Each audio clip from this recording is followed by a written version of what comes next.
Se você está sofrendo, tentando identificar tendências e padrões e se perde na hora de abrir um trade, então fica aqui comigo porque esse vídeo é para você. No vídeo de hoje eu vou falar dos 4 gatilhos de entrada mais poderosos no trading. Então vamos para a nossa apresentação e primeira coisa que você precisa entender é o que são gatilhos de entrada. Então, os gatilhos de entrada são padrões que sinalizam uma entrada a favor da sua análise. Então, por exemplo, vamos supor que o mercado esteja subindo, imprimindo topos e fundos ascendentes, e você quer entrar comprado. Então, o gatilho de entrada, nesse caso, em um tempo gráfico menor, vai te ajudar a surfar um movimento em direção à sua análise, Então, se o seu viés está altista, você vai aguardar um gatilho de entrada para entrar a favor do movimento comprador. Agora, vamos entender aqui quais são eles, Então, vamos ter 1, 2, 3 e 4 padrões que você vai aprender nessa aula. E o primeiro padrão é bandeira. Então, olha só. A bandeira de alta, ela é bastante comum na análise técnica, muito utilizada em continuação de tendência. Então, se o preço está em uma tendência de alta, você consegue identificar uma bandeira facilmente. E aqui temos o exemplo onde vamos ter, então, em uma tendência de alta, um movimento de impulso, Então, tivemos aqui um fundo e um topo mais alto. Em seguida, o preço começa a corrigir. Você, então, pega a sua linha de tendência, seja no TradingView ou no MetaTrader, e une os dois últimos topos e os dois últimos fundos, formando, então, uma flâmula. E aguarda o preço testar essa linha de resistência e você, então, compra a favor do movimento. E aonde será o seu alvo? Você irá, então, projetar, o mastro da bandeira lá para cima como alvo. Então, você surfa o movimento de alta. Stop vai abaixo desse último fundo formado na bandeira e take profit aqui em cima. Bem comum o risco retorno ser de até 1 para 4 em uma bandeira. Então, vale muito a pena identificar esse gatilho de entrada. Esse exemplo é de uma bandeira de baixa. Então, aqui temos, a flâmula. Temos, então, o último topo e o último fundo. Em seguida, você mede os dois topos e os dois fundos da flâmula, aguarda o rompimento com um reteste e coloca o seu stop loss aqui acima. E o take profit é a projeção do mastro da bandeira que vai lá embaixo. Então, aqui é o seu TP. Então, vamos ver aqui um exemplo prático, de um trade recente. Então, olha só que interessante. O preço veio seguindo, imprimindo topos e fundos. Em seguida, acumulou. Então, perceba que tivemos aqui candles, bem pequenas com relação a essas candles de força maiores. Então, eu uni os dois fundos anteriores, uni os dois topos anteriores, formou uma flâmula da bandeira, peguei o mastro e projetei aqui como alvo. E o preço, olha só, surfou perfeitamente. Até ultrapassou um pouco. Então, por isso que eu falei que o risco retorno pode chegar até 1 para 4 sem problemas nesse padrão aqui de bandeira. E no caso da bandeira de baixa, o preço então veio seguindo em movimento baixista, corrigiu, então formou a flâmula, Eu peguei o mastro e projetei aqui para baixo. E olha só. Esperei o rompimento, né? Stop loss aqui acima. Nessa região. E surfei o movimento de queda da bandeira. Então, perceba como é um padrão poderoso. Esse padrão bandeira. Agora, vamos para o segundo padrão, que é o triângulo. Então, olha só, esse é um exemplo de um triângulo de alta. É um padrão bastante comum na análise técnica. Geralmente, vai aparecer em uma correção de onda 2 ou onda 4, tá? Muito mais comum em uma onda 4.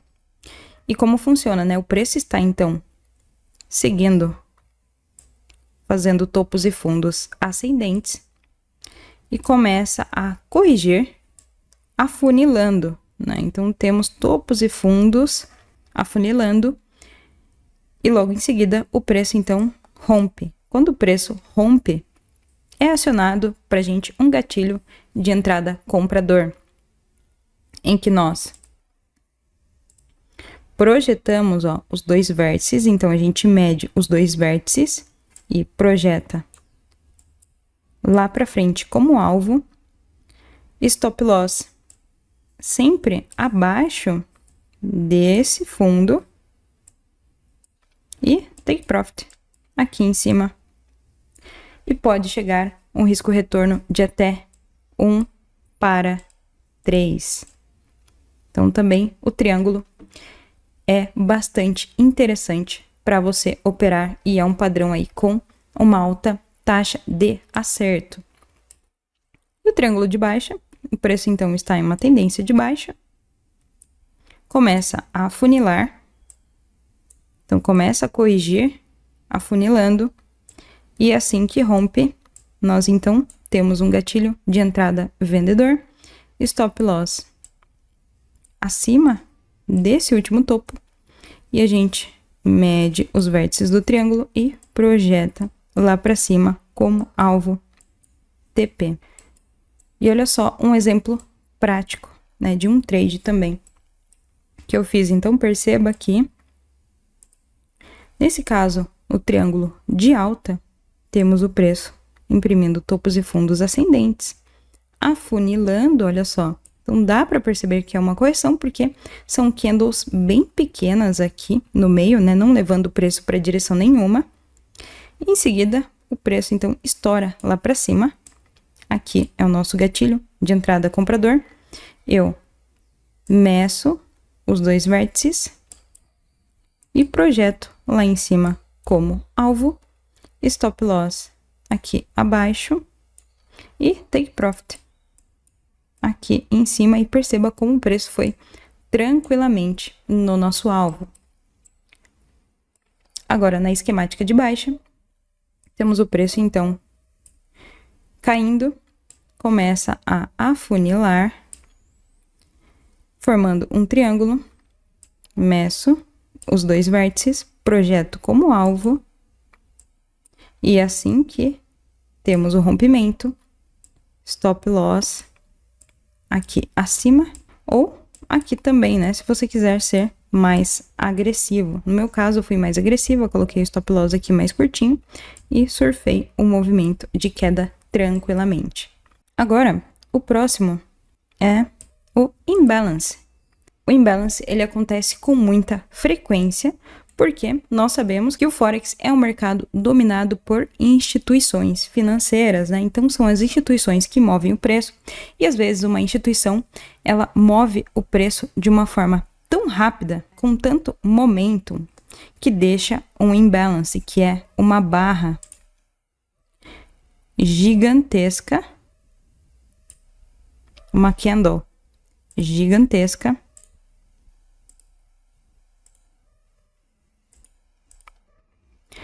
no gráfico. E isso significa um desequilíbrio entre a oferta e demanda no preço. Então, significa que o preço teve muito fluxo de compra, nesse caso do imbalance de alta, para poucos vendedores, né? Então os vendedores acabaram saindo e os compradores dominaram, mas dominaram tanto, né? Dominaram tão bem naquele intervalo de tempo que não teve tempo de os contratos serem fechados adequadamente. E, como consequência disso, deixa uma barra gigantesca e logo em seguida o imbalance ele é corrigido pelos arbitradores em 50% aproximadamente. Pode vir até um pouco mais abaixo, mas em teoria o imbalance ele corrige em 50%. E isso nos dá oportunidade de compra, porque se a gente vê uma barra enorme compradora em seguida sendo corrigida e o preço não rompe a mínima dessa barra, significa que os compradores então estão no controle e, é claro, teremos oportunidade de surfar um movimento de alta. E aqui temos o exemplo de um imbalance de baixa, onde temos uma barra gigantesca vendedora. Logo em seguida, ela é corrigida em mais ou menos 50%, aonde está o nosso gatilho de entrada para vender junto com o institucional. E, é claro, a gente deixa o stop loss, nesse caso, no imbalance de baixa, aqui em cima. E no caso do imbalance de alta, deixamos aqui embaixo. É muito importante a gente deixar o stop abaixo ou acima do corpo do imbalance. E agora, ó, vamos para o exemplo prático aqui de imbalance de alta. Então, perceba que o preço estava subindo, né? Fez uma pequena correção aqui, fez um impulso, uma correção. Em seguida, formou esse imbalance, que é um desequilíbrio no preço. Então, uma candle gigantesca. O preço foi oscilando, oscilando. Você marca a região do imbalance, né? Nesse caso, esse fundo e os 50%, que foi aqui, e espera o preço testar o imbalance. Então, testou o imbalance, é o nosso gatilho comprador. Você deixa seu stop loss abaixo da candle imbalance e surfa todo o movimento comprador com muita facilidade. Agora um exemplo de imbalance de baixa, o preço está caindo, formou então, ó, essa candle vendedora gigantesca, marcamos o início da candle e 50%, o preço testa a região, é acionado o nosso gatilho vendedor, stop loss aqui acima e take profit aí com risco retorno de 1 para 2, no mínimo, né? Então o preço foi tranquilamente. Agora vamos para o último gatilho, que é Order Block, que também é um gatilho de entrada que traders institucionais usam bastante. Então vamos lá. Vou te mostrar aqui de uma forma simples e didática para você entender, tá? O Order Block é um bloco de ordem institucional, ou seja, a instituição abre várias ordens em uma região e deixam alguns contratos em aberto. Por quê? Porque ela vai capturar liquidez, por exemplo, aqui, desse topo. E quando ela capturar liquidez desse topo, os stops são acionados. E o que ela faz? Ela volta o preço para fechar os contratos que ela tinha deixado em aberto aqui. E depois leva o preço para a direção que ela quer. Então, o Order Block funciona como se fosse uma região também, gatilho de entrada. Porque a gente consegue entender que a instituição, uma hora ou outra, vai voltar naquela região para fechar alguns contratos pendentes que ela usou só para liquidar, nesse caso, traders vendedores. E o inverso acontece com o Order Block de baixa. Então, olha só, essa aqui, Order Block de alta, é uma bullish Order Block. Então, vou escrever aqui, bullish Order Block, que é representada pela última candle, a última candle de queda antes de uma alta, E essa aqui é a Bearish Order Block, que representa a última candle de alta antes de uma queda. E o conceito é o mesmo, né? O institucional. Então, deixa algumas ordens pendentes aqui e leva o preço, captura a liquidez, depois volta, fecha os contratos que estavam abertos aqui e depois leva o preço para a direção que ela quer. Então, vamos aqui para um exemplo mais prático, né, no gráfico. Então, olha só, o preço veio subindo, formou um order block. Em seguida, o preço testou esse order block e logo explodiu lá para cima. No caso de uma order block de baixa, né, o preço formou order block aqui, desceu, capturou a liquidez, ó, dessa candle e dessa candle, testou, deixou o gatilho, stop loss aqui em cima da região do order block, né? E TP, risco retorno mais ou menos de 2:1. E em seguida o preço derreteu lá para baixo. Então esses foram os 4 gatilhos de entrada mais poderosos no trading. Espero que você tenha gostado. Até o próximo vídeo. Abraço e tchau!